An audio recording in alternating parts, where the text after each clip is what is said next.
On va commencer par une présentation d'une situation clinique. Donc, je vous laisserai vous présenter. Et puis, on a deux intervenants qui vont réagir. Madame Grenier-Abraham, peut-être vous pouvez vous présenter? Oui, bonjour, je suis psychiatre. En fait, je travaille en psychiatrie de liaison au CHU de la Cavale-Blanche à Brest. Mais j'ai travaillé 15 ans en gérontopsychiatrie auparavant. Merci. Et le deuxième intervenant, c'est Pierre-Yves Malo, à qui je propose de se présenter. Bonjour à tous et toutes. Donc Pierre-Yves Malo, je suis psychologue clinicien et j'interviens au CHU de Rennes dans le service de médecine gériatrique et je suis aussi président de l'association Psychologie et Vieillissement à Rennes. Véronique et Pierre-Yves, on intervient dans ce sens-là ou dans l'autre sens? Je ne sais plus.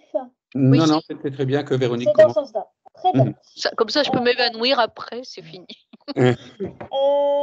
Donc, je propose à tout le monde de couper sa caméra, sauf mesdames, Le Bihan et Le Bihan.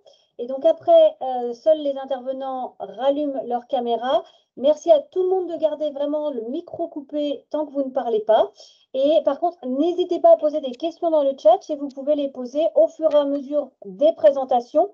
On les discutera à la fin, bien sûr, hein. On a en tout 1h30, donc on aura entre une demi-heure et 45 minutes de présentation et on aura un long temps de discussion, mais par le chat parce qu'il y a plus de 200 personnes inscrites, donc le chat, ce sera plus facile pour prendre et réguler les questions. Voilà, je passe la parole à notre service d'aide à domicile. Ah oui, donc dernier point, ce webinaire est enregistré et le lien sera mis en ligne sur le site de l'espace de réflexion éthique de Bretagne. Donc, ça permettra à ceux d'entre vous qui voudraient le retravailler avec des équipes ou le partager, de pouvoir l'utiliser à distance. Voilà. Par contre, raison de plus pour couper vos caméras. Voilà. Merci, au revoir. Très bien, merci beaucoup. Je suis Madame Le Bihan, cadre sur le pôle autonomie d'Archipel et des soins à domicile, un service d'aide et d'accompagnement à domicile. Et donc, ma collègue…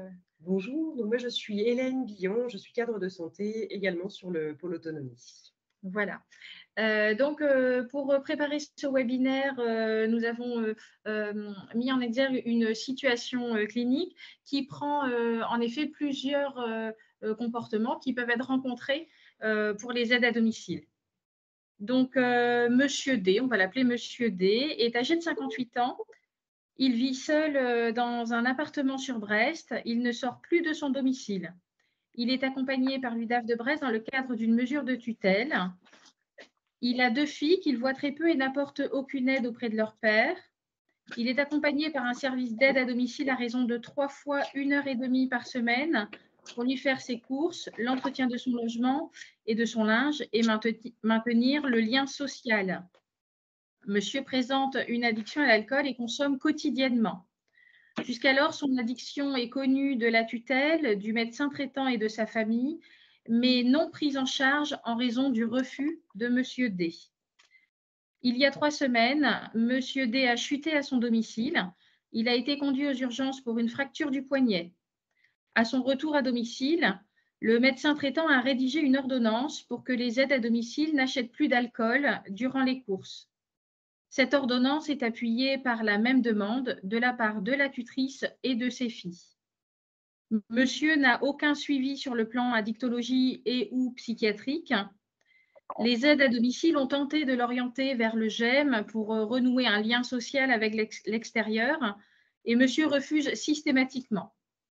Dans ce contexte, le seul lien social de monsieur est tourné vers l'intervention des aides à domicile. Donc voilà, ça c'est effectivement la présentation de la situation que rencontrent les aides à domicile de manière un peu plus générale, hein, ça arrive assez régulièrement. Donc je vais laisser ma collègue prendre la parole.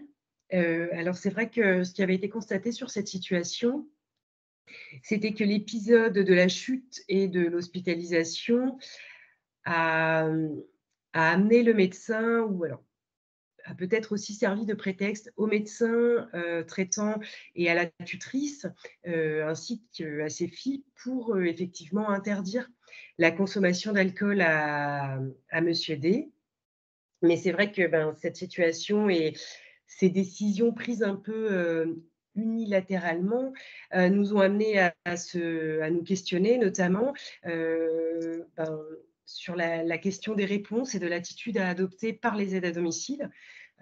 Quand Monsieur D leur demande d'acheter du vin, effectivement, quelle peut être leur position? Est-ce que la prescription du médecin traitant justifie le non-achat d'alcool? Le respect également des choix et des habitudes de vie de monsieur qui se questionnent, et notamment, quel est on va dire dans quelle mesure le positionnement du médecin, de la tutrice et des enfants respecte ou non les habitudes de vie de Monsieur D. Oui. Et également, autre question, Monsieur D a-t-il été concerté pour cette position?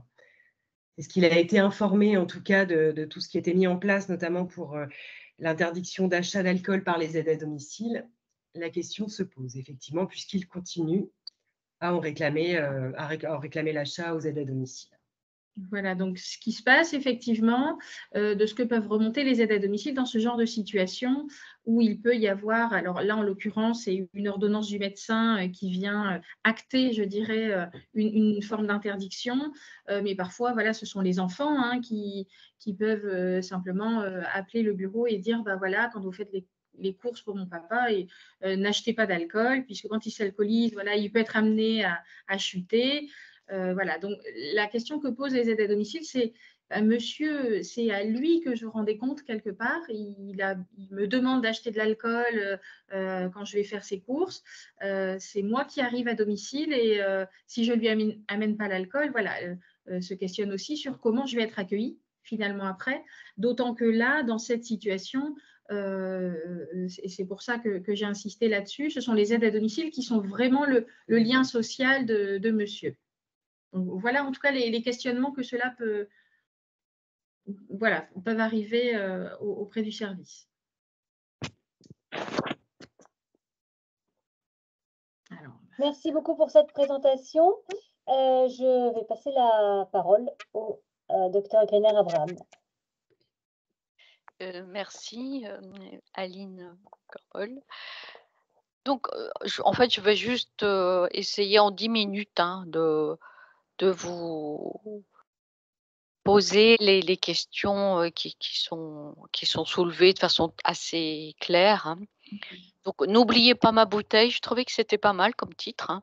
Lance Monsieur D à son aide à domicile au moment des courses. Cette phrase, en fait, est très fréquente et bien plus qu'on ne le croit quand on n'occupe pas ce travail. Alors, bien sûr, les questions qui se posent, c'est doit-on y répondre? Quel risque prend-on pour la personne aidante comme pour la personne aidée? En général, on a 3 réponses qu'on retrouve dans la population générale et qu'on retrouve aussi chez les aides à domicile. Soit on est très complaisant, on ne peut pas lui refuser ce petit verre de vin à ce grand-père, c'est le dernier plaisir qui lui reste. Soit on est fataliste, oh écoutez, il a toujours bu, hein, c'est pas maintenant que ça va changer, et en plus je risque de me payer une grosse colère en refusant. Et enfin, très répressif, à son âge, il ne devrait plus boire du tout, on n'a qu'à vider les bouteilles dans l'évier et le problème sera réglé. C'est ce qu'on retrouve aussi dans les études, c'est en gros 30% de chaque catégorie. Alors, a-t-il le droit de boire et qu'est-ce qu'il risque au fond? Et nous, qu'est-ce qu'on risque? Est-ce qu'on est toujours dans le respect de la liberté, de l'autonomie, de la bienfaisance, de la non-malfaisance? Enfin, moi, c'est des concepts éthiques que je vous avoue, je ne maîtrise pas forcément très bien, mais qui me rappellent tout ce que j'ai pu apprendre en psychiatrie de psychodynamique. Alors, j'ai quelques points pour l'alcoolodépendance du usager sur le plan clinique et épidémiologique. Pour 70% des sujets âgés, le vin, c'était une boisson complètement indissociable de la nourriture quotidienne. On en buvait pendant les repas, donc c'est évident qu'on n'en buvait pas beaucoup. Et la question actuelle, 2 verres par jour et pas tous les jours, ça n'a rien à voir avec le discours qui a imprégné leur jeunesse et leur âge adulte. L'alcool, c'était une source de force, de vitalité, une thérapeutique qui protégeait de maladies. C'était un code d'hospitalité et de convivialité. Ça venait même pas à l'idée d'ouvrir sa porte à quelqu'un sans lui proposer un petit verre de Porto ou de Serravalle. Alors, comment est-ce qu'ils consomment? Parce qu'on ne sait pas grand-chose finalement. On fait plein d'études sur les jeunes, mais les vieux, ça n'intéresse personne. On sait simplement que 40% ne consomment jamais d'alcool, contre 10% en population plus jeune. Pourquoi? Bah, déjà, ceux qui consommaient beaucoup sont décédés. D'autre part, ceux qui ont continué à consommer comme avant se sont rendus compte qu'ils étaient plus rapidement ivres et que ça mettait beaucoup plus de temps à descendre puisqu'il y a moins d'eau et moins de et comme, l'alcoolémie se fait, enfin, est différente. Et enfin, ils ont tout bêtement moins d'occasions de consommation puisqu'ils n'ont plus de liens sociaux et ils sont en perte d'autonomie pour se déplacer. Au niveau des chiffres, on sait à peu près que 42% des sujets âgés qui boivent, c'est 1/4 de litre de vin par jour. 15%, c'est 1,5 ou plus. Ce qu'on sait aussi, c'est que des patients qui sont admis à l'hôpital après une chute, il y a quand même 1/5 qui ont un sevrage difficile et aux urgences, 1 sur 10 qui auraient des difficultés avec l'alcool. Alors alcool et sujets âgés, c'est quoi? Ce sont des alcoolisations au domicile et plutôt solitaires. Il y a pas d'arrêt de travail, il y a pas de bagarre dans la rue, il y a pas d'accident de voiture, il y a pas de gamin qui arrive en retard à l'école. Finalement, au niveau sociétal, ça pose de souci à personne. Finalement, alcool et sujets âgés, c'est alcool et santé. Alcool et santé physique, alcool et santé psychique, puisqu'on ne parle pas beaucoup non plus de la dépression du sujet âgé, de l'anxiété du sujet âgé, de, des hallucinations des sujets âgés qui peuvent être auto-calmés par l'alcool. Alors, je crois que vous êtes beaucoup à travailler à domicile. C'est pas évident de travailler à domicile. Ça veut dire, rentrer dans l'intérieur de quelqu'un et pour la personne qui est aidée, c'est accepter des étrangers, ce qui peut aussi s'entendre au niveau de son intériorité psychique. Son rythme devient différent, la présence est différente. Est-ce qu'elle est quotidienne? Est-ce qu'elle est répartie dans la semaine? Et puis, il faut, réorganiser les rôles de chacun. Et finalement, il y a un grand risque de mélanger les rôles et les fonctions. Je pense que tous, un jour ou l'autre, on s'est senti, enfin, parce que je pense qu'on est beaucoup de dames quand on va à domicile, ben, on se sent parfois mis en position de mère, de sœur, de fille, d'épouse, de cousine, de copine. Et alors, quand le patient âgé est très dépendant, la confusion risque de s'aggraver. L'aidante se trouve mise en position de maternage, doublée d'une certaine empathie complice. Ah ben, vous au moins, vous me comprenez, vous êtes sympa, vous êtes allé chercher mon Ricard. Alors cela va, banaliser, la pathologie qui est souvent niée. Alors pour les dents, finalement, ça peut être aussi assez sympa. C'est une gratification narcissique, personnelle. Quelqu'un dépend de nous, vous vous rendez compte? Surtout si on a des ados qui vous envoient, bouler tous les soirs, on se dit: «Ah bah là, enfin, on retrouve quelque chose de l'ordre, du petit bébé, magnifique». Cela peut conduire à une attitude de surprotection qui va renforcer la dépendance, mais le risque de cette dépendance, c'est qu'un jour elle devienne vampirisante. Vous savez très bien l'envers de la médaille de la mère toute puissante, c'est la persécution. Elle devient insupportable et elle peut même arriver à un rejet dont l'agressivité n'est pas exclue. Donc toujours se dire: «Oh là là, là, je ne sais plus du tout où j'en suis». Et vous savez, on a beaucoup travaillé sur la sollicitude prévenante et la sollicitude accaparante et c'est pas du tout facile de trouver la bonne distance entre les 2. Globalement, comment est-ce qu'on peut réagir quand on va, chez quelqu'un qui s'alcoolise? D'abord, comment est-ce qu'on a la puce à l'oreille? On se dit: «Tiens, il est beaucoup moins apte qu'avant, il est plus lent, il est sale, il s'est pas changé». Il est devenu incontinent, il régresse sur le plan psychomoteur. Il n'a pas bien mangé ou il a mangé que des boîtes de confit de canard là depuis 3 jours, ou des boîtes de petits pois. Il a vu personne, il s'isole, il a pris 2 ou 3 fois sa voiture, elle est toute bigornée, il ne dort paraît plus triste, il perd la ses mots croisés sont ratés, il paraît plus anxieux, il dort mal, il chute, heu, l'âme il marche moins bien et puis il a été hospitalisé, il a fait un état confusionnel, voire des crises d'épilepsie. Alors au départ, on a tendance à se dire: «Ah bah, c'est parce qu'il vieillit». Alors, de toute façon, quand on vieillit, c'est normal d'avoir tout ça. C'est normal de c'est normal d'être, affreux, sale et méchant quand on vieillit. Alors en plus, comme il y a pas de contacts sociaux, l'alcoolisation, elle est beaucoup moins bruyante que chez un sujet jeune. Comment est-ce qu'on va, se poser la question à la personne? Alors, souvent, ne pas utiliser le mot alcool, mais intégrer la question de la prise de boissons alcoolisées dans celle du mode de vie. Le sommeil, la médication, l'alimentation, le tabagisme. Se montrer attentif et sans a priori. Essayez toujours de poser des questions ouvertes et on essaie de situer la personne, de l'aider à situer, pardon, sa consommation et les habitudes et le contexte qui y sont liés. Qu'avez-vous l'habitude de boire au cours de la journée ou au cours de la semaine?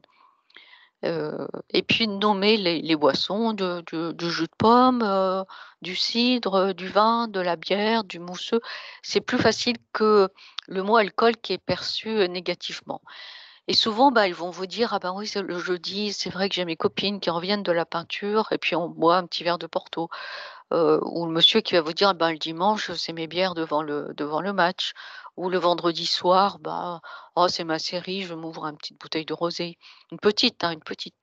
Alors voilà, toujours essayer de voir avec eux, puis de leur dire en parlant en votre nom: «Écoutez, je ne suis pas très à l'aise pour aborder ce sujet, mais cela me semble important d'en parler avec vous. Je ne voudrais pas vous froisser ou me montrer indélicat, mais je me fais du souci, j'ai l'impression que vous n'allez pas bien». Et puis l'aider à définir le sens de ses consommations. Est-ce que vous pensez que vous avez pris ce petit verre de Porto par plaisir, par habitude, ou parce que, bah, ça allait vraiment mal et que ça vous a aidé dans des moments difficiles? Il faut pas, oublier que l'alcool, ça aide aussi, ça a un côté très antalgique. J'avais hyper mal à la hanche et ben, écoutez, après mes 2 verres de Porto, j'avais beaucoup moins mal. J'avais le cafard parce que c'était l'anniversaire de la mort de mon fils. Hem, j'ai pris un peu de cidre et ça allait mieux.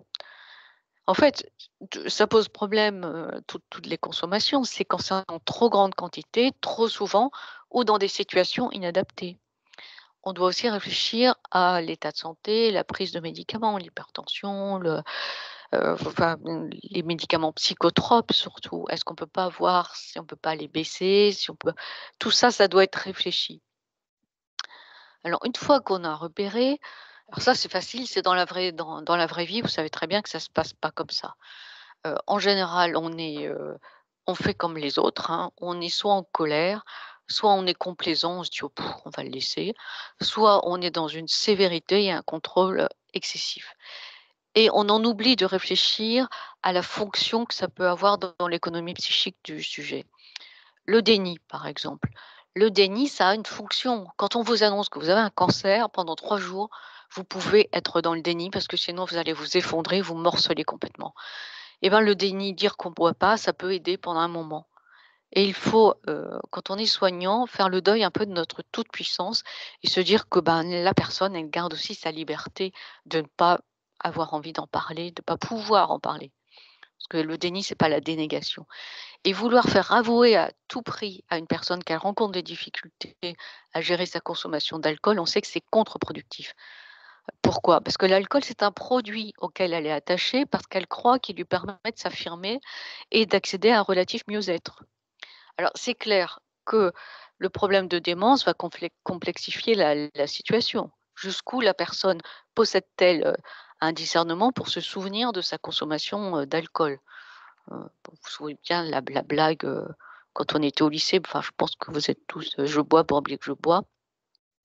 Donc, on en revient à ce qu'on disait au début. Comment ne pas être agressif, interventionniste, fataliste, passif, complaisant? Comment, ne s'occuper que du comportement sans réfléchir à la souffrance psychique sous-jacente? et comment ne pas retirer au sujet âgé toute chance de prise de conscience ou de motivation au changement qui entraîné par la consommation à risque. Alors c'est sûr, hein, d'un point de vue très banal, bateau, on peut déjà essayer de trouver un logement avec un ascenseur, mettre les mains courantes, réduire les médicaments qui vont chuter. Mais bon, en tant que psychiatre, c'est vrai que ça, c'est important, mais moi, ce qui m'intéresse plus, c'est d'essayer de faire le tri dans nos attitudes et d'essayer de les comprendre.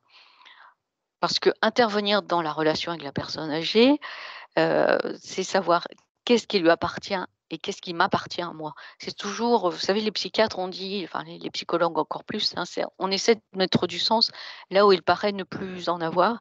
Et là, là, il y a un moment, c'est plus mon problème, c'est le sien, ou c'est celui de la fille, ou c'est celui du médecin. Vous savez bien que la bonne distance, que ça soit en conduite, que ça soit sur le plan affectif, elle est jamais acquise, elle est toujours différente selon la personne, dans toute la vie en général et en particulier avec ces personnes en particulier. Ce qu'on sait quand même, c'est que les thérapeutiques qui gratifient les relations sociales et les aspects positifs de la vie du patient améliorent beaucoup mieux le devenir des patients que les programmes anciens qui étaient sur la confrontation, les erreurs. Leur dire, vous vous rendez compte, il y a 10 ans, vous avez réussi à arrêter pendant 6 mois, ou vous avez réussi à diminuer, à avoir 2 jours sans boire. Bon, bah, c'est pas mal, hein, c'est pas mal. Pourquoi ce que vous avez été capable de faire il y a 10 ans, pourquoi vous ne seriez pas capable maintenant? Et qu'est-ce que ça pourrait faire, d'essayer de diminuer, de susciter, bon, on va pas forcément changer, mais si déjà on a suscité une réflexion sur les bénéfices et les inconvénients de la consommation actuelle, on peut ça sera peut-être que dans 6 mois, mais susciter un désir de changement. Il faut toujours renforcer le sentiment de liberté de choix et de respecter son cheminement. Je crois que ça sera beaucoup plus simple de travailler avec cette personne. Moi, quand je travaille en addictologie, on disait toujours: «Je préfère que quelqu'un vienne très alcoolisé aux consultations, mais qu'il vienne, plutôt que d'apprendre dans le journal qu'il est décédé». Donc voilà, enfin, c'est vrai que c'est pas un métier gratifiant, on n'est pas, c'est pas de la chirurgie, mais comment est-ce qu'on peut aider la personne à lui donner des raisons, personnelles de changer? Alors, j'ai ressorti 2 principes de bienfaisance, c'est-à-dire, enfin les 2 principes que j'ai trouvés, c'est comment est-ce qu'on pourrait faire à la personne non pas le bien tel que nous le pensons, mais son bien, c'est-à-dire celui qu'elle estime souhaitable et qui serait à respecter dans notre accompagnement. Et l'autre aspect qui est celui de notre vulnérabilité, c'est-à-dire, cette personne-là, elle vient me questionner, elle vient me bousculer, elle m'emmerde en fait finalement. Elle me met en échec, je me sens nulle, je peux rien pour lui alors que je le voudrais. Et finalement, avoir en tête que toute relation est asymétrique et doit retrouver sa dimension asymétrique et me paraît, essentiel. Parce que même à un âge avancé, l'addiction, même la plus ancienne, même la plus prolongée, doit être considérée comme une situation provisoire et réversible. Voilà, je vous remercie de votre attention et je vais laisser Pierre-Yves, parler plus en avant justement de cette fonction de l'alcool chez la personne âgée.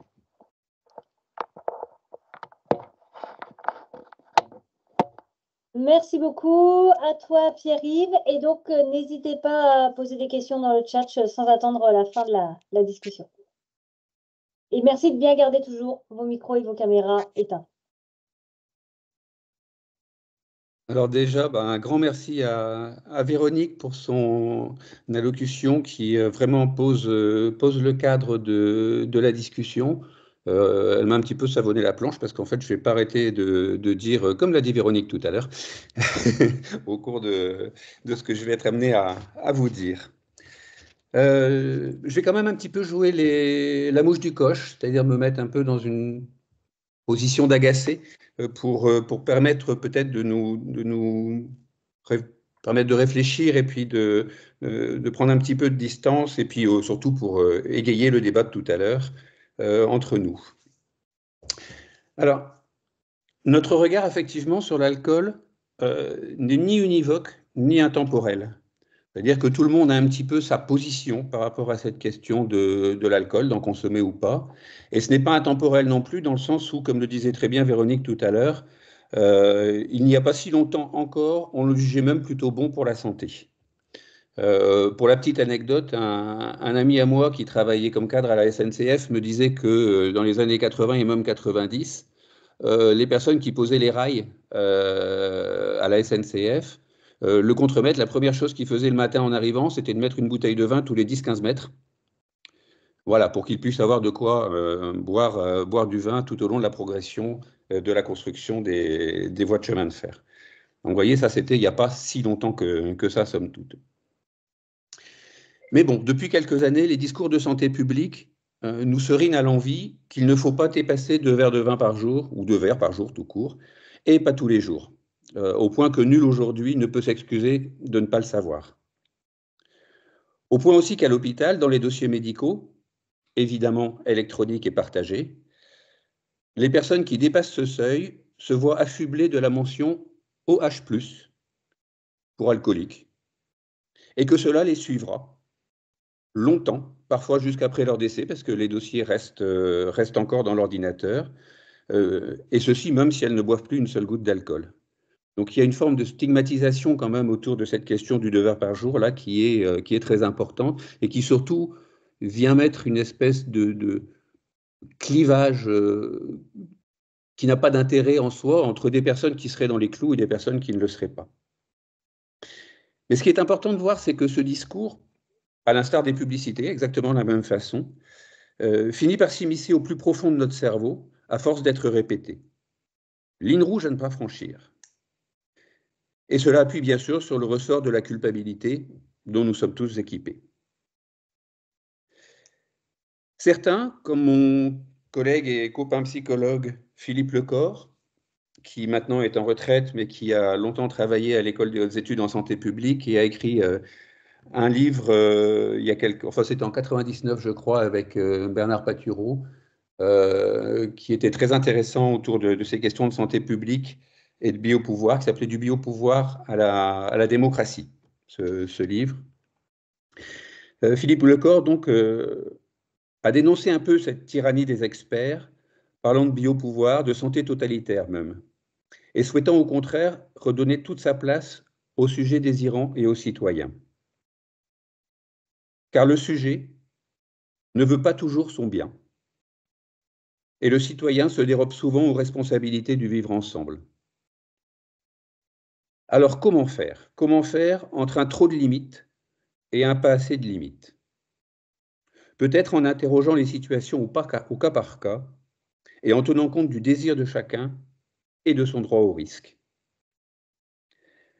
Être soignant, être aidant, en ce sens, ce n'est pas coller à ce discours de santé publique que l'on aurait nous-mêmes intégré sans distance, mais bien d'analyser les situations qui se présentent à nous, comme le disait Véronique tout à l'heure, et j'ajouterais, de préférence pas tout seul, cette analyse, c'est-à-dire que c'est toujours plus facile en équipe, dans le sens où ça nous oblige à prendre justement un petit peu de distance par rapport au discours commun et de voir un peu comment d'autres personnes vont réagir à des situations de ce type-là. Donc pouvoir le faire en équipe, bien évidemment, est la meilleure façon de procéder. Mais bon, la situation d'une personne que l'on peut qualifier de bon vivant, qui aime bien manger et boire, préférentiellement avec des amis et dans une ambiance festive, n'est pas la même que celle d'une personne qui n'a jamais bu plus que 2 raisons, qui est isolée et qui se met à boire du jour au lendemain, seule chez elle, et jusqu'à s'en rendre malade ou chuter par exemple.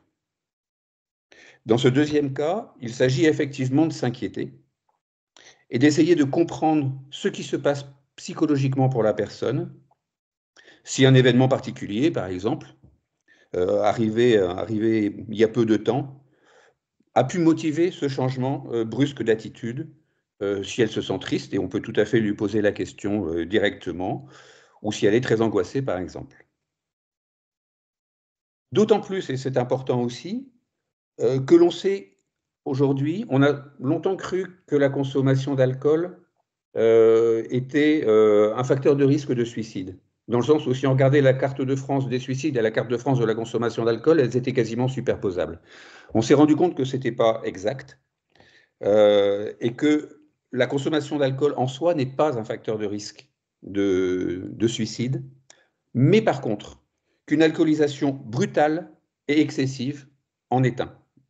Donc c'est vraiment de là dont il faut se méfier, c'est des personnes qui tout d'un coup se mettent à boire et se mettent à boire beaucoup, parce que là, il y a effectivement un risque suicidaire accru.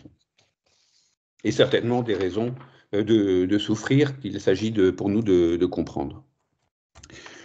Car les raisons de boire de l'alcool sont nombreuses.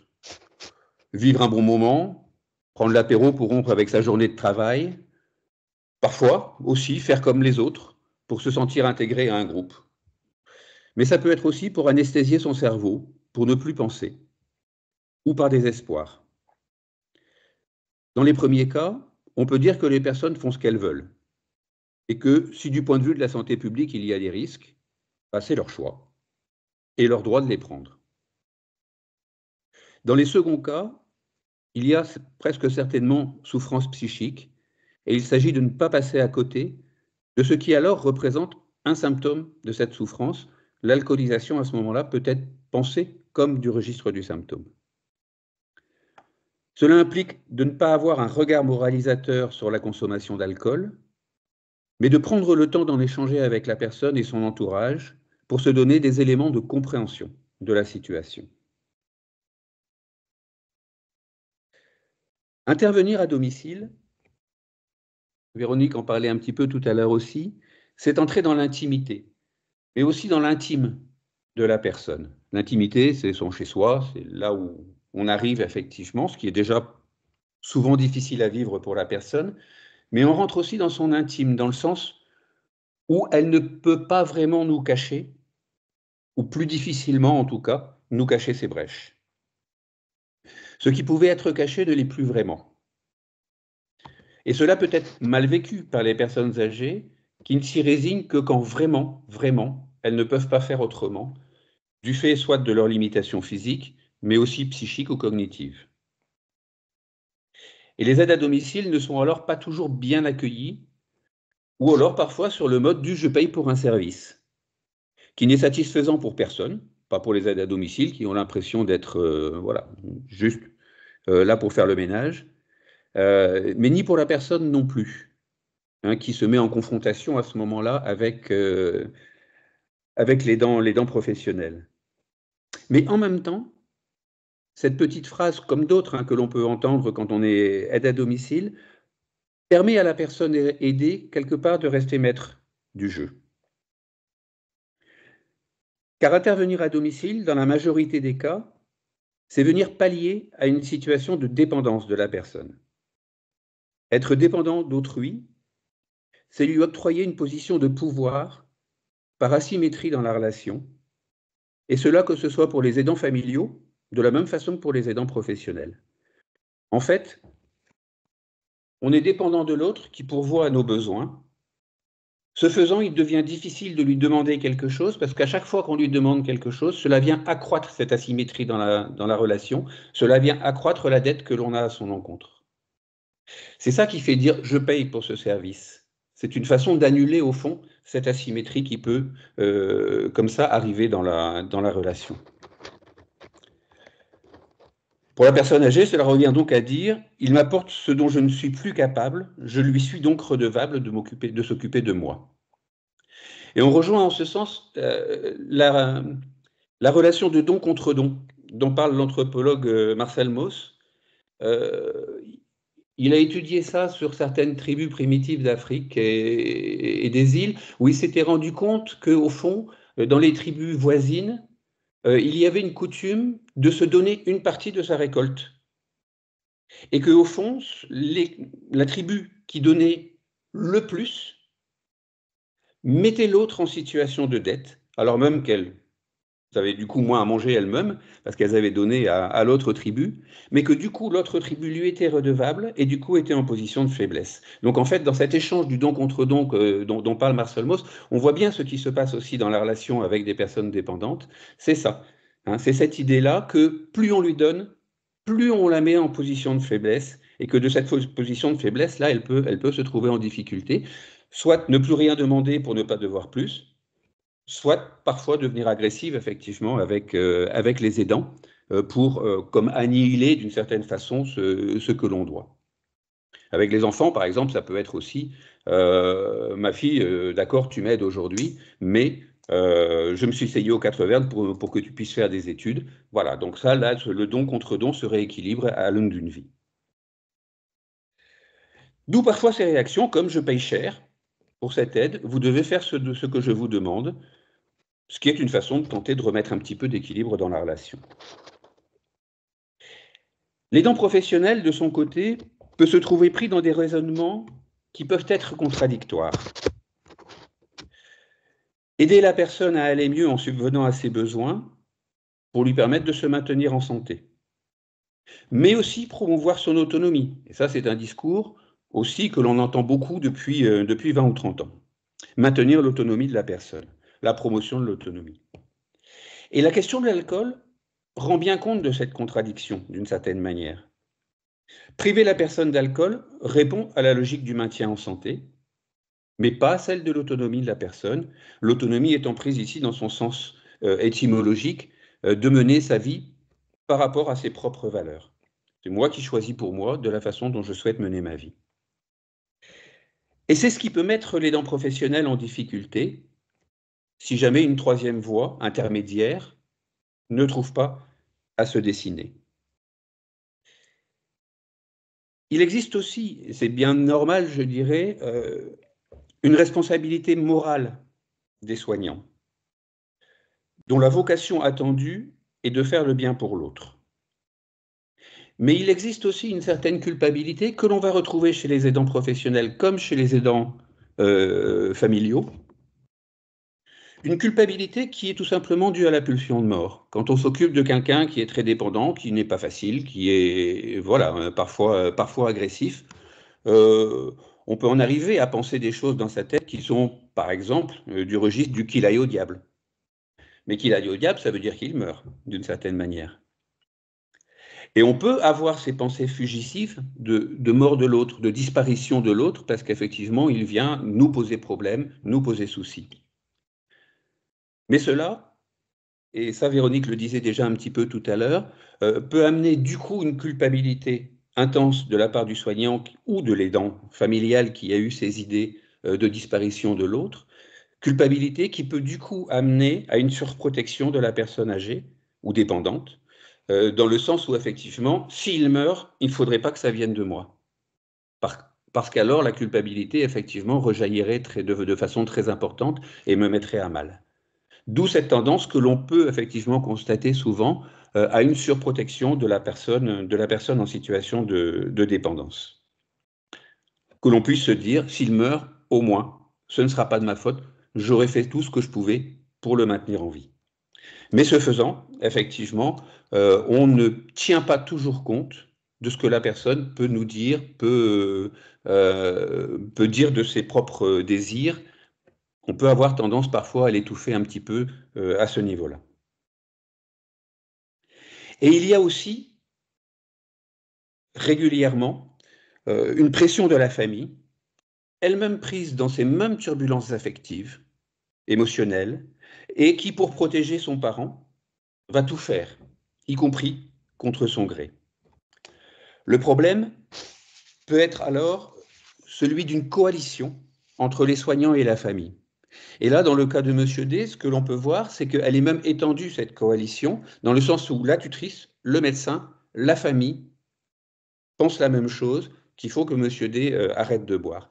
Et la voix de M. D, alors, risque de ne plus pouvoir être entendue parce qu'il y a cette coalition, et une coalition de personnes qui, plus que M. D, d'une certaine manière, ont du pouvoir. Et entre autres un pouvoir discursif, c'est-à-dire qu'ils peuvent se parler entre eux, voilà, et définir ensemble ce qui peut être bien pour Monsieur D, mais ce qui est une façon effectivement de le bâillonner. Donc cette dimension de coalition, là, elle est importante à repérer aussi, comme pouvant être délétère pour la personne, pour son droit au choix, son droit au risque, son autonomie tout simplement. On peut y ajouter aussi la représentation actuelle de fragilité de la personne âgée. Bon, Monsieur D n'est pas très âgé, mais visiblement fragile quand même. Mais aujourd'hui, une personne âgée est de toute façon perçue comme fragile à partir d'un certain âge. Elle est proche de la mort, il faut donc la protéger, et y compris contre elle-même. Et cette dimension de fragilité-là, elle est très puissante dans le discours médical depuis quelques années déjà. Et il y a d'ailleurs un professeur de médecine de Bordeaux qui n'hésitait pas à dire, à 85 ans, de toute façon, nous sommes fragiles. Ce qui n'est pas forcément le cas, et ce qui, en tout cas, met complètement de côté la dimension psychologique de cette question. C'est-à-dire que la fragilité, elle n'est vue que du côté du somatique, que du côté de la capacité de la personne à faire ou à ne pas faire, mais pas du tout dans ses capacités psychologiques à réagir à des situations, par exemple. Ça, c'est complètement oublié. Pour moi, on peut avoir 90 ans et ne pas être fragile, effectivement. Ce qui n'est pas effectivement le discours ni de la santé publique, ni de la gériatrie actuellement. Ça pose question parce que ce discours-là, gériatrique, diffuse aussi dans la société et laisse à penser qu'effectivement, toute personne âgée d'un certain âge, d'un âge avancé, est de toute façon fragile et qu'il s'agit de la protéger. Et tout cela lui laisse peu d'espace, au fond, à la personne aidée, à son équilibre psychique, à ses habitudes de vie, à son droit au risque. On pense pour elle à travers le prisme de la santé, mais au fond, la grande question que l'on peut se poser, c'est qui protège-t-on? Est-ce que l'on protège la personne des risques? Peut-être oui, mais on sait très bien, et pour avoir étudié le risque, cette question du droit au risque pendant des années, qu'à chercher à ôter le risque, on ne fait que le déplacer. On ne l'enlève pas, on le déplace. Et qui protège-t-on? Qui protège-t-on, sinon nous-mêmes, sans doute aussi, de notre propre angoisse de mort que l'on projette sur cette personne vieillissante qui, effectivement, est plus proche que nous de la mort. Et il est intéressant de voir combien nous pouvons être compréhensifs vis-à-vis des jeunes qui s'alcoolisent le jeudi soir, au point de finir parfois d'ailleurs à moitié comateux aux urgences ou de provoquer des bagarres dans la rue. Ça arrive, hélas, à Rennes très régulièrement. Mais de qui on dit, bon, il faut bien que jeunesse se passe. Alors que nous pouvons être très sévères avec les vieux et les vieilles qui s'alcoolisent sans mettre en danger d'autres personnes qu'eux-mêmes. Il y a donc beaucoup à penser autour de notre propre angoisse de mort et de la façon dont on s'en protège. Les personnes ne doivent pas, parce qu'elles sont âgées, en tout cas, en faire les frais. Je vous remercie pour votre attention et puis j'attends beaucoup de l'échange qui va venir entre nous. Merci beaucoup Pierre-Yves. Merci de garder vos micros et caméras coupés. Sauf Pierre-Yves, toi tu peux rester. Véronique peut rester aussi. Et mesdames Lebihan et Lebihan qui ont présenté la situation peuvent être avec nous aussi, puisqu'il est possible qu'il y ait des questions qui s'adressent à vous. Alors, je commence par la toute première question. Véronique, je te laisse répondre, puis peut-être que je réagirai aussi, qui est un médecin peut prescrire une interdiction d'alcool? 3 points d'interrogation.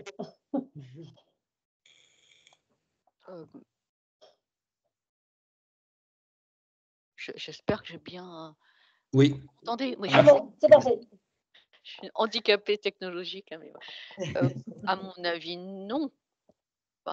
Je n'ai jamais vu en 61 ans de vie une ordonnance d'arrêt de... Alors, c'est rigolo parce que moi, j'aurais répondu oui, un médecin prescrit ce qu'il veut. Vous avez peut-être vu dans les services d'aide à domicile des patients qui sortent de l'hôpital avec une ordonnance de type auxiliaire de vie, 1 heure le matin, du lundi au dimanche. Le seul problème, c'est que ça ne marche pas. La sécurité sociale ne remboursera pas. Donc, c'est vrai que moi, et donc, c'est pareil pour prescrire l'arrêt de l'alcool. Je peux toujours écrire sur une ordonnance arrêt de l'alcool. J'ai pas tellement d'espoir que ça marche. Donc, je pense que ce que marque cette ordonnance, c'est que le médecin a voulu endosser un rôle prescriptif concernant quelque chose qui n'est pas un médicament. Donc, j'ai envie de dire, dans ce cas-là, ça pourrait avoir du sens, entre guillemets, symbolique par rapport aux patients. Là, ce qui est un peu plus bizarre, c'est qu'il prescrit à l'intention des aides à domicile, qui pour le coup, voilà. Bref, je pense que ça permet aux aides à domicile d'avoir une information sur l'avis du médecin sur cette question. Mais sur cette question, ce n'est pas le médecin le décideur, puisqu'il ne s'agit pas d'une prescription médicale.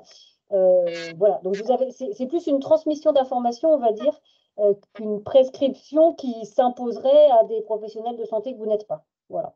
C'est comme ça que j'aurais répondu à cette question. Je ne sais pas, Véronique, si tu veux réagir.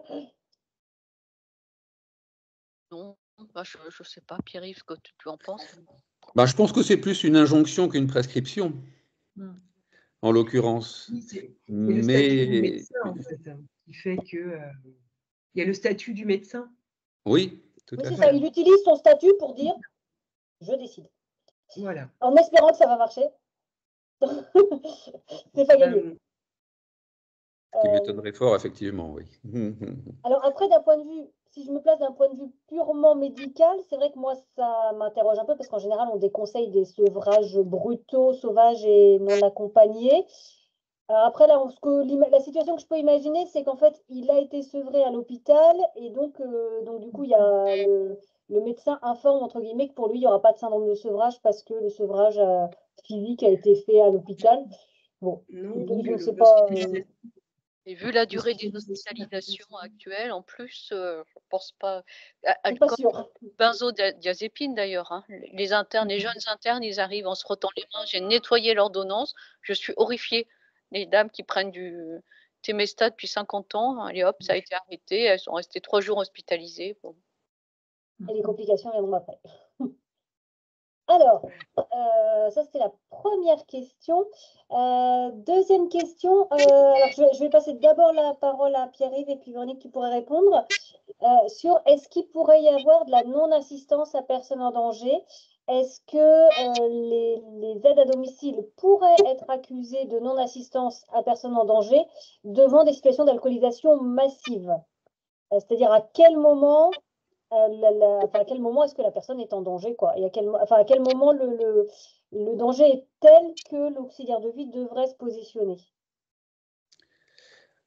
Alors, c'est une très bonne question, effectivement, et c'est vrai que plus largement, quand on a réfléchi sur cette question du droit au risque des personnes âgées, encore une fois, on s'est rendu compte que bien souvent, on a tendance à vouloir étouffer un risque, faire en sorte qu'un risque ne devienne pas effectivement un problème, mais que ce faisant, très souvent, on ne fait que le déplacer. C'est le cas des barrières de lit, par exemple, dont on sait qu'il y a encore quelques années, elles étaient plus mortelles que le fait de ne pas en mettre. Ça peut être le cas aussi des personnes que l'on fait rentrer de force dans un EHPAD alors qu'ils ne le veulent pas pour les protéger. Et que là, effectivement, on va créer le risque qui est que la personne, elle arrête de manger ou elle reste dans sa chambre et s'éteigne au bout de quelques jours ou de quelques semaines. En fait, on déplace le risque. Donc, ce qui est important, à mon sens, dans cette histoire de non-assistance en danger, c'est de ne pas rester seul avec cette affaire-là. Ça, pour moi, c'est une évidence. C'est de pouvoir effectivement en discuter en équipe et vraiment prendre le temps de voir la situation dans son entièreté, d'analyser un petit peu toutes les données qui sont à notre disposition pour comprendre ce qui se passe là pour la personne. Et de prendre des notes. C'est-à-dire que cette réunion d'équipe, il doit y avoir des traces que cela a été discuté. Et que si on en arrive effectivement à prendre une décision de ne pas faire, de ne pas agir auprès de la personne, je dirais en l'hospitalisation d'office par exemple, on puisse dire que ce n'est pas quelque chose qui vient de rien, mais quelque chose qui vient d'une réunion, d'un échange que l'on a pu avoir et au sein duquel on a analysé véritablement la situation. Ça, on sait que ce type d'écrit, effectivement, les juges y sont très, très sensibles. Enfin, dernier point là-dessus, et là je pense que Véronique, voilà, tu pourras rebondir. C'est vraiment l'idée, effectivement, c'est pareil avec des personnes qui sont suicidaires. À un moment donné, là où oui, il faut agir. On ne peut pas laisser une personne qui nous dit de toute façon, je ne vais pas passer le week-end et la vilaine me tend, voilà, hein, j'ai qu'à sauter. On ne peut pas laisser une personne qui tient de tels discours, effectivement, seule chez elle pendant le week-end, c'est pas possible. Donc là, dans ce type de situation-là, où on pense effectivement qu'il peut y avoir un désir suicidaire fort et la potentialité d'un suicide de façon rapprochée. Là, il s'agit d'intervenir effectivement du point de vue médical, de façon à ce que la personne puisse être hospitalisée. Et là, on peut le faire effectivement, même si elle-même ne le souhaite pas, en hospitalisation d'office. Mais là, je laisse à Véronique dire toujours, écoutez, là, ce que vous me dites là, c'est beaucoup trop lourd pour moi. C'est ce que je fais aussi dans les cours d'ados, dans les cours de lycée. Écoute, là, ce que tu me dis, c'est trop. Je peux pas garder ça pour moi tout seul.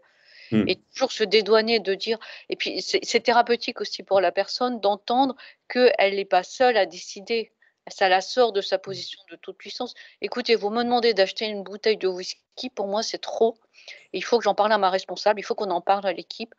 À la limite, si vous voulez un quart de verre ou enfin, je sais pas, un demi-verre, pourquoi pas, mais la bouteille entière, la cuite, pour moi, c'est trop. Il faut que j'en parle, je peux pas garder ça pour moi tout seul. Donc, et du coup, la personne se rend compte que l'aidant, il est aussi soumis à des règles et à une loi et à un responsable.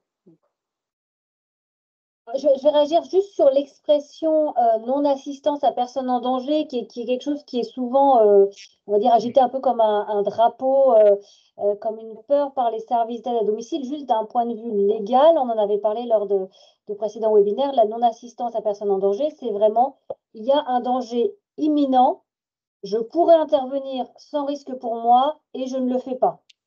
Donc, si vous passez devant une maison qui est en feu et que vous n'appelez pas les pompiers, ça, c'est de la non-assistance à personne en danger. Si vous êtes dans une situation complexe à domicile et que vous faites ce que vous pouvez, sachant que ce n'est pas vous qui pouvez envoyer le patient à l'hôpital, ce n'est pas vous qui pouvez l'empêcher de boire, et vous faites ce que vous pouvez en fonction de ce que vous êtes, c'est-à-dire auxiliaire de vie, il n'y a pas de non-assistance. Quand bien même ça se passerait mal, il n'y a pas au niveau légal, personne ne pourra vous accuser de non-assistance à personne en danger. Voilà, non-assistance à personne en danger, ça voudrait dire qu'il y a quelqu'un qui est tétraplégique, il ne peut pas sortir de son lit, il ne peut pas manger, et vous lui dites bye bye, je pars en vacances une semaine, je ferme la porte et je reviens dans 8 jours. Là, oui, il y a de la non-assistance à personne en danger. Mais là, ce dont on parle, il y a des vraies questions sur comment vous positionnez, mais vous ne pouvez pas. Alors, vous pouvez être accusé de non-assistance à personne en danger par la famille, vous pouvez être, comment dire, c'est des mots qui peuvent être dits, mais d'un point de vue légal, vous n'êtes pas en danger à partir du moment, enfin, on ne pourra pas vous accuser légalement dans la mesure où vous avez fait votre travail comme vous pouviez le faire et sans prendre de risques. C'est-à-dire que pour le coup, si la personne est alcoolisée, violente, agressive, dans ce cas-là, il n'y a pas de non-assistance à personne en danger si vous partez. Ça, c'est vous protéger. Et la non-assistance à personne en danger ne peut être invoquée que s'il n'y avait pas de risque pour vous. Et là, il y a un risque pour vous. Alors, j'en arrive à la question centrale du thème de la journée, mais qui a été posée par utilisateur inconnu. Intervenant à domicile, je dois faire des courses pour le client et il me demande de lui acheter de l'alcool. Que dois-je faire? Donc là, je vous remets la question brute, on va dire, qui est bien, c'est bien pour répondre à cette question qu'on a organisé ce webinaire. Pierre-Yves, tu veux répondre? Je pense qu'on y a déjà pas mal. Comme c'est reposé, peut-être moins une orienté question un peu. synthétique. Voilà. Oui. J'ai envie de dire que pour moi, ce n'est pas un problème en soi que de lui acheter de l'alcool. C'est lui qui le demande. Il serait en capacité de le faire, il le ferait lui-même. Et au fond, dans ce sens-là, l'aide à domicile qui vient effectivement aider la personne à sortir de sa dépendance, c'est un peu le bras et les jambes qu'il n'a plus et qui lui interdit de le faire. Mais au fond, s'il l'aurait fait, effectivement, lui, s'il avait eu la possibilité de le faire, pour moi, je ne vois pas pourquoi l'aide à domicile ne le ferait pas pour lui. C'est son désir à lui. C'est encore une fois, c'est son droit, même s'il y a des risques derrière. Au même titre que de lui acheter à manger. Après, voilà, si c'est beaucoup, beaucoup, beaucoup, là, effectivement, ça peut se discuter avec les cadres du service de soins à domicile et de voir effectivement peut-être à ce qui est prise de contact avec le médecin ou de voir qu'est-ce qui se passe, quoi. Mais en soi, j'ai envie de dire, pour moi, ça ne me pose pas de problème. Véronique, tu veux réagir? Oui, moi j'ai la même position.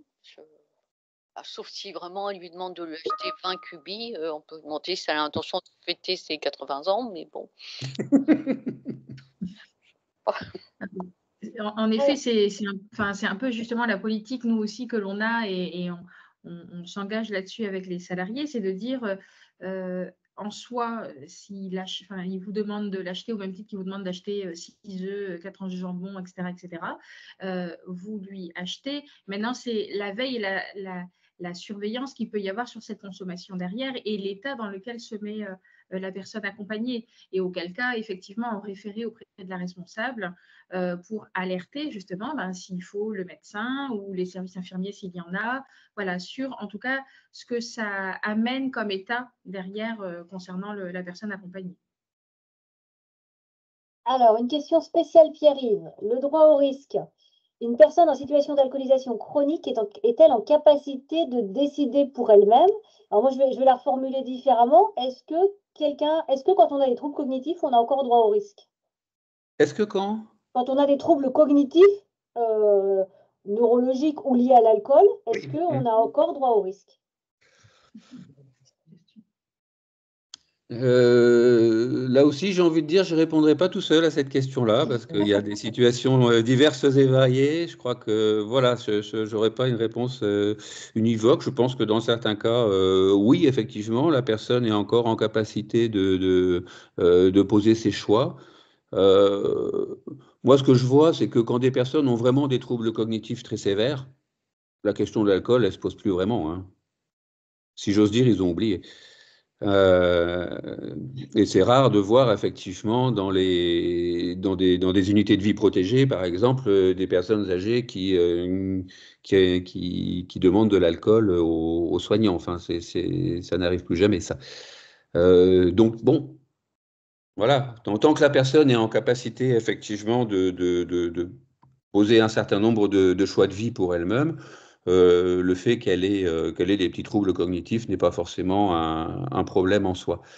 Après, une personne en situation d'alcoolisation chronique, généralement, même si elle essaye d'être dans une forme de dénégation vis-à-vis de l'extérieur, elle sait bien qu'il y a un problème. Et si elle décide effectivement de continuer à s'alcooliser malgré tout, j'ai envie de dire que là aussi, c'est son choix. Hein, bon, voilà, c'est dommage, très certainement, mais c'est son choix. Isabelle, tu voulais réagir? On t'entend pas. On t'entend pas. Pardon. Oui, bonjour à toutes et à tous. La première des choses, c'est cette collégialité et ce que l'on voit, c'est qu'il y a un risque à brandir les troubles cognitifs comme une fin de non-recevoir, donc il est plus possible de laisser une marge de discussion et de prise de risque à la personne. Donc, ne pas décider seul, c'est ce que vous avez déjà dit, mais je crois qu'il faut vraiment le réaffirmer, c'est-à-dire qu'il y a, c'est pas en soi que les troubles cognitifs vont empêcher la prise de risque, ou en soi que malgré les troubles cognitifs, la prise de risque pourrait être ouverte à tout vent, en fait. C'est vraiment la discussion collégiale qui va permettre aussi aux professionnels de répondre de manière ajustée avec ce que Véronique a dit sur l'aide à la personne à faire son bien. Donc, c'est n'oublier aucun acteur, à commencer par demander à la personne, y compris si elle a des troubles cognitifs, ce que ça lui apporte dans cette appréciation dans la balance bénéfice-risque. C'est bien trouver ensemble, voilà, en y intégrant la parole de la personne, c'est quoi les bienfaits pour elle, les avantages, et c'est quoi les inconvénients qu'elle n'a peut-être pas vus. Et là, vous avez tous un rôle, effectivement, de conseil, de guidance, mais ce n'est pas coercitif. Alors, une question maintenant que je vais peut-être passer au cadre d'Archipel, parce que je pense que c'est eux qui seront les plus à même de répondre. Je vous lis le témoignage. Il y a également la question du sens de l'intervention pour l'aide à domicile. L'une d'elles me racontait qu'elle devait chaque jour commencer par ramasser les bouteilles, les cendriers, descendre les poubelles. Ça ne lui permettait pas de faire un minimum de ménage, ni d'avoir le temps pour faire les courses. Comment hiérarchiser? Donc, il y a aussi, du coup, qu'est-ce qu'on priorise comme intervention chez ce patient alcoolodépendant qui n'a aucun entretien de son domicile? Oui, c'est ça. C'est justement d'être aussi dans la discussion avec la personne accompagnée sur ce que ça amène comme comportement. Donc là, en l'occurrence, dans ce qui est amené comme dans la question, c'est une détérioration aussi du logement, parfois, en tout cas en termes de salubrité, ça pose question. Donc c'est aussi dans cet échange avec la personne concernée de lui montrer réellement où est la problématique et que ça va l'amener à devoir prioriser les interventions. Alors, je ne dis pas que c'est agréable, hein, effectivement, de devoir ramasser les bouteilles et tout ce qui peut traîner derrière, mais c'est aussi voilà, expliquer le rôle que peut avoir l'aide à domicile, déjà sur un premier rôle de lien social, mais aussi justement, comme le disait tout à l'heure Pierre-Yves, c'est accompagner sur la dépendance. Hein, donc, sur quoi la personne a besoin d'être accompagnée. Donc, est-ce que c'est vraiment pour nettoyer les bouteilles qui restent derrière ou est-ce que c'est plutôt autour d'avoir un logement sain, d'aller faire des courses, voilà, une aide administrative, voilà. Donc, c'est vraiment d'être dans l'échange toujours. C'est ce que je conseillerais en tout cas, c'est d'être dans l'échange avec la personne accompagnée sur le pourquoi est-ce qu'on intervient réellement.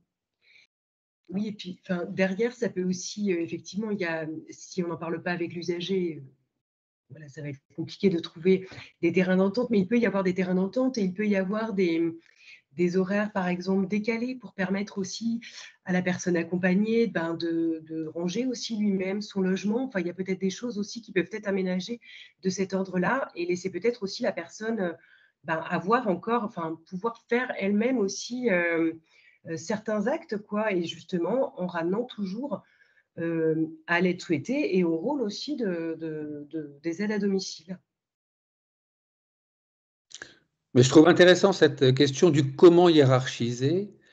Et moi, je dirais avec qui hiérarchiser. Et je dirais d'abord avec la personne elle-même, effectivement, c'est de lui dire, ben voilà, moi j'ai tel temps qui m'est imparti, sur ce temps-là, je peux faire ou ça, ou ça, ou ça. Qu'est-ce qui pour vous est le plus important? Je pense que voilà, ou de dire, ben, si vous souhaitiez plus, ben, il faudra plus de temps d'aide à domicile, effectivement, pour pouvoir répondre à l'ensemble des besoins que vous avez. Mais je pense que cette hiérarchisation, effectivement, elle commence par la personne, quoi. Merci. Alors, petite question, je ne sais pas si elle est simple pour Véronique. Les 40% de personnes âgées qui boivent, 10% de jeunes qui...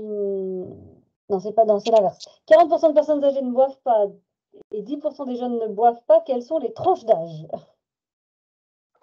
En général, c'est les... Comment dire, 40%, c'est plus de 65 ans, parce que beaucoup d'études médicales vont... À partir de 65 ans, on conseille nettement de diminuer les 2 verres à 1 verre pour les hommes et un demi-verre pour les femmes. Donc certains disent autant arrêter complètement plutôt qu'un demi-verre. Voilà. Et donc les 10%, c'est les moins de 65 ans. D'accord.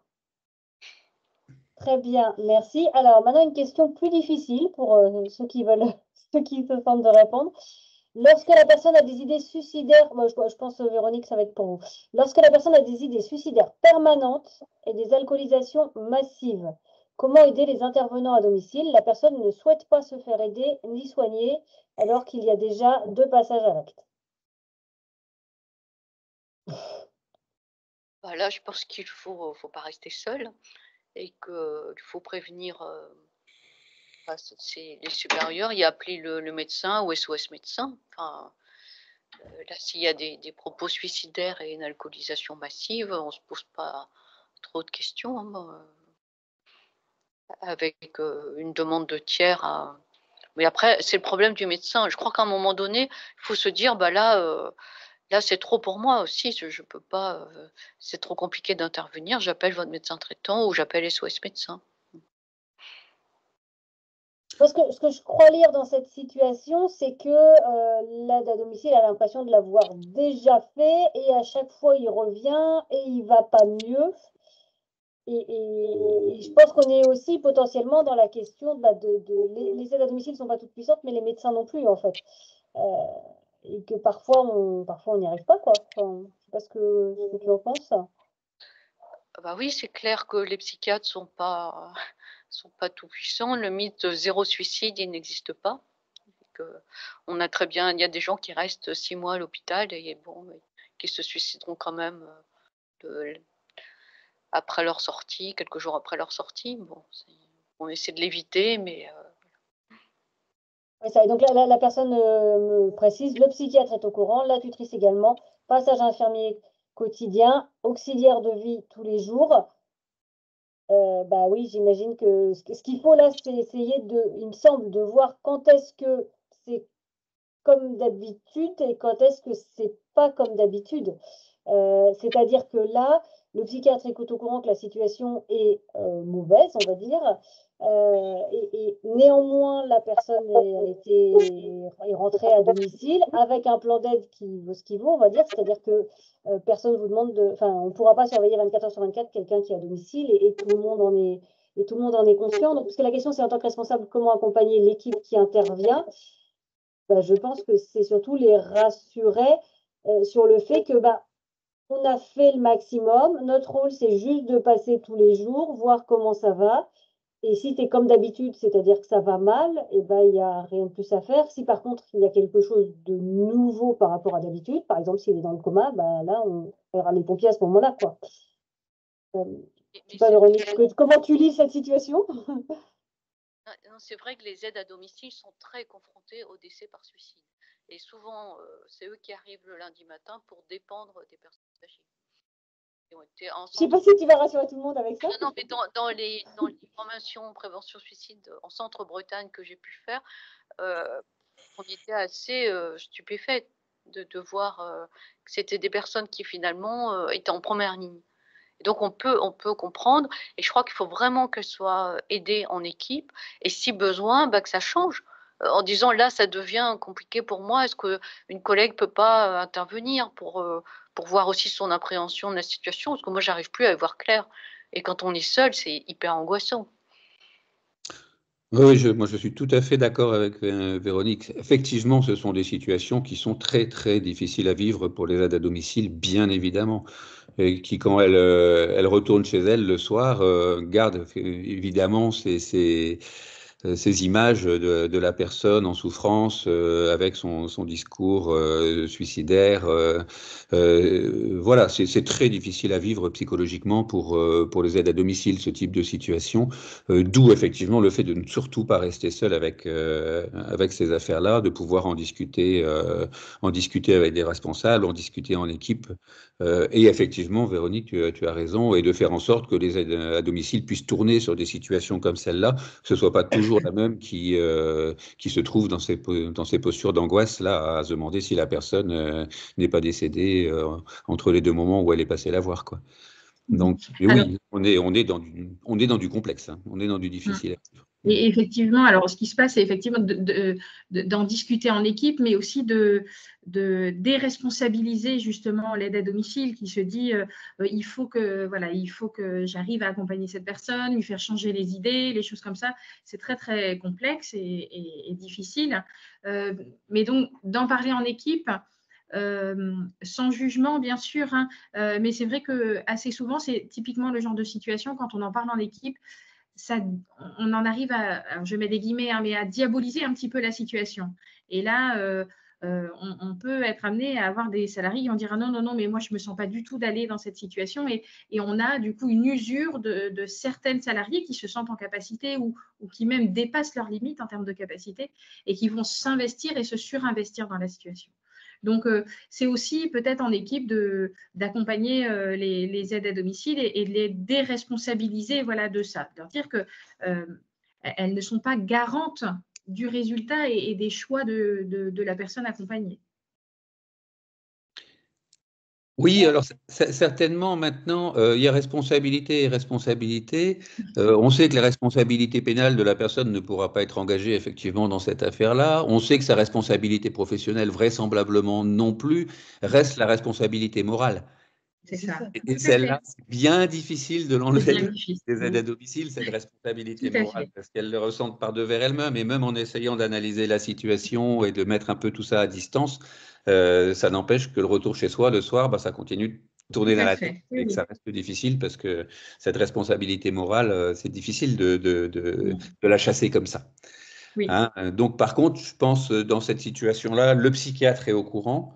C'est vrai qu'on peut penser que lui a pu mesurer un petit peu quel était le niveau de dangerosité pour la personne, et que si vraiment il y avait une nécessité, il aurait vraiment fait en sorte que la personne soit hospitalisée. Donc, en tout cas, je pense, sous couvert de ce que peut dire Véronique, mais que le point de vue du psychiatre est important à prendre en considération dans cette affaire-là. Et c'est vrai qu'il y a souvent un vécu de disqualification. J'ai vu des aides à domicile appeler les infirmières à domicile, puis en disant mais qui vous aide pour vous permettre de m'appeler, ou appeler le médecin traitant. Et ça, c'est vraiment un travail de fond à faire, en disant on a assez de boulot comme ça, pourquoi vous nous appelez? Et je trouvais ça hyper violent, ces réponses qu'elles pouvaient avoir en campagne. Bon, c'est bien, hein, que la désertification, c'est pas rien, mais quand même, je pense que si elles n'appelaient pas pour le fun, quoi. Alors, il y a eu des interventions sur, parce qu'il y a discuter en équipe, mais il y a aussi, est-ce qu'on peut chercher, trouver de l'aide autre part? Donc, il y a un des participants qui nous dit les dispositifs d'appui à la coordination peuvent être soutenants pour ces coordinations complexes. Je pense que la question de qui on peut engager, qui va pouvoir soutenir le service d'aide, c'est difficile d'y répondre parce que selon les territoires, vous allez avoir des ressources très, très différentes. Donc, les dispositifs d'appui, ils existent partout. Après, dans certains territoires, ils vont être très soutenants. Dans d'autres, vous allez peut-être être déçus du résultat. Il y a aussi des équipes mobiles de psychogériatrie qui existent dans certains territoires. Véronique, peut-être tu peux nous en dire un mot. Oui, il y a des. Mais bon, c'est un petit peu. Ça se réduit malheureusement à peau de chagrin avec la diminution des psychiatres et les internes qui choisissent absolument plus la psychogériatrie, ce qui est dommage. Bon, maintenant, par contre, c'est remplacé par les méthodes modernes, hein, il y a quand même des lignes téléphoniques. Pour le suicide, vous savez qu'il y a le 3114, vous avez aussi le SAS Psy. Donc, vous avez quand même quelqu'un 24 heures sur 24, infirmier. Sur Brest, c'est plutôt des infirmiers, mais sur ligne, ce sont des psychologues qui peuvent, ça maille tout le territoire. Donc, ça remplace pas une rencontre avec une personne physique, mais on utilise de plus en plus ces plateformes téléphoniques, ce qui permet quand même d'échanger. Alors, j'ai une question pour les aides à domicile des associations. Existe-t-il une structure d'écoute pour parler de ces situations? Donc, si je comprends bien, pas une structure d'écoute spécifique pour les aides à domicile, mais par contre, ces numéros sur le suicide, tout le monde peut appeler, c'est ça? Oui, tout à fait. Tu peux répéter le numéro? Le 3114. Merci. Et alors, pour justement, je rebondis du coup pour les aides à domicile, il existe quand même une plateforme d'écoute, enfin on ne verra pas bien là, mais la plateforme ProConsult qui est mise en place par la branche de l'aide à domicile et qui permet du coup une écoute psychologique à destination des professionnels. Donc, je peux donner le numéro. Peut-être tu peux le noter dans le chat? Oui, je vais le noter dans le chat. Comme ça, tout le monde pourra le, Tout à fait. tout le monde pourra le retrouver. C'est une plateforme d'écoute 24 heures sur 24, 7 jours sur 7. D'accord. Et donc ça, c'est soutien psychologique des aides à domicile en situation difficile, c'est ça? Dans toutes les situations qu'elles peuvent rencontrer, voilà, pour tout échange, même si c'est d'ordre de la vie privée et que ça impacte effectivement le travail, les salariés ont la possibilité d'avoir cette écoute. Pour tous les intervenants à domicile. Oui. Aide et soins. Alors, Jennifer vous a mis aussi le lien pour les cellules de soutien éthique proposées par l'espace de réflexion éthique de Bretagne.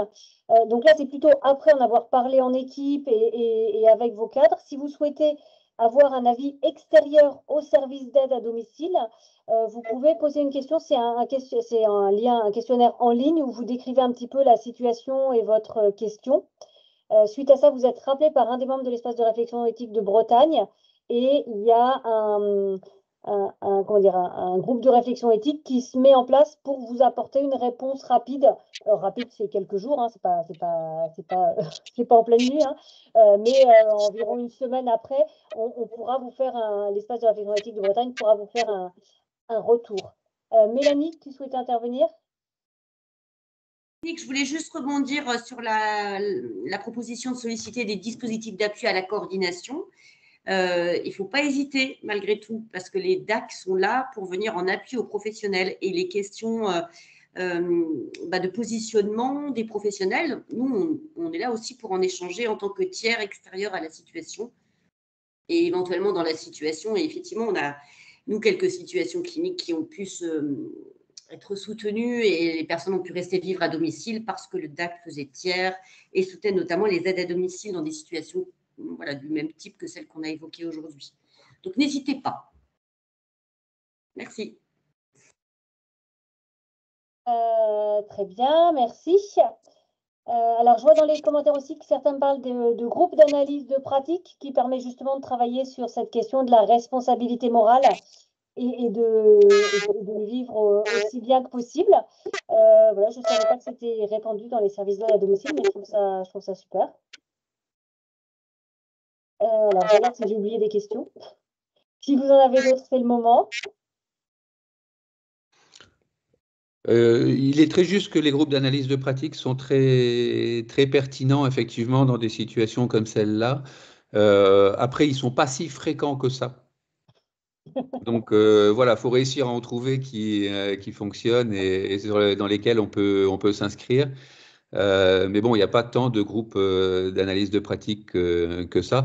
Pour moi, il serait assez évident que dans les structures d'aide à domicile, il pourrait être intéressant vraiment de mettre en place des groupes d'analyse de pratique pour les aides à domicile. Pour en avoir fait quelques-unes avec des séances avec des aides à domicile, elles ont une responsabilité morale, comme je disais tout à l'heure, qui est souvent très, très puissante et elles se trouvent bien seules dans ces situations-là.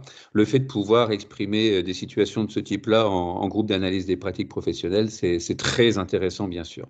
On devrait le faire plus souvent que cela n'est fait. Alors, je ne vois plus de questions dans le chat. S'il y a des questions auxquelles vous trouvez qu'on n'a pas répondu, vous pouvez les reposer, je les reprendrai. Véronique, est-ce que tu veux dire un mot de conclusion? Je ne suis pas très, très douée pour…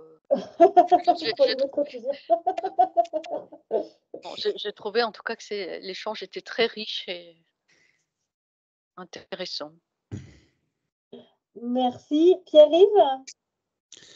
De même, c'était très, très bien.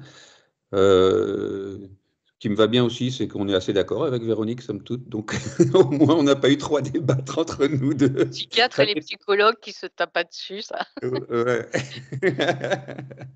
C'est beau, c'est beau. Non, Alors, du coup, il y a une dernière question, je vais peut-être y répondre. Quel risque prend-on si on ne respecte pas la prescription médicale de l'arrêt de l'alcool? Eh bien, aucun. Puisque, comme je le disais, c'est pas comme si le médecin prescrivait un médicament ou un soin. Le médecin utilise sa posture et son pouvoir médical pour tenter d'empêcher le monsieur de boire. Ça risque de ne pas marcher, c'est pas votre faute. Donc, j'ai envie de dire, voilà, enfin, vous n'avez aucun risque, alors, à condition que le monsieur demande d'acheter de l'alcool, évidemment. Si vous achetez de l'alcool alors que le médecin a dit de ne pas le faire et que le monsieur n'avait rien demandé, là, vous prenez un risque professionnel, on va dire. Mais à partir du moment où vous dites, bah oui, mais moi, je suis employé de monsieur, il m'a demandé d'aller acheter de l'alcool, donc je suis allée lui acheter de l'alcool, vous ne prenez pas de risque. Là, il y avait aussi la question du tuteur, mais pour moi, on était sur une tutelle simple. Donc, pareil, tutelle simple, c'est pas le tuteur qui décide, qui fait la liste de courses. Hein, donc, je pense qu'il n'y a pas de souci là-dessus aussi. Et j'en profite, il y a une autre question auquel je n'ai pas répondu sur le fait, auquel nous n'avons pas répondu, sur le fait que oui, il y a un risque à un sevrage brutal d'alcool. Donc là, on parle de quelqu'un qui a une alcoolisation quotidienne abondante et ancienne. Si du jour au lendemain, on arrête l'alcool, ce qu'on voit, nous, assez régulièrement chez les gens qu'on hospitalise, parce qu'une fois qu'ils sont hospitalisés, en général, on ne leur fournit pas de l'alcool. Et on a ce qu'on appelle des déliriums très minces. Donc, les gens, après 24 heures environ, se mettent à avoir des tremblements, des sueurs. Ils peuvent devenir confus, avoir des hallucinations et au maximum des convulsions et un coma. Donc, oui, il y a un risque à un sevrage brutal non accompagné par un médecin, c'est-à-dire sans traitement pour prévenir le risque d'un syndrome de sevrage. Voilà. Donc, ce n'est pas non plus anodin de supprimer brutalement l'alcool. Et en tout cas, ça ne doit pas se faire, pour le coup, sans avis médical. Voilà. Est-ce que quelqu'un du groupe Etidom souhaite ajouter quelque chose?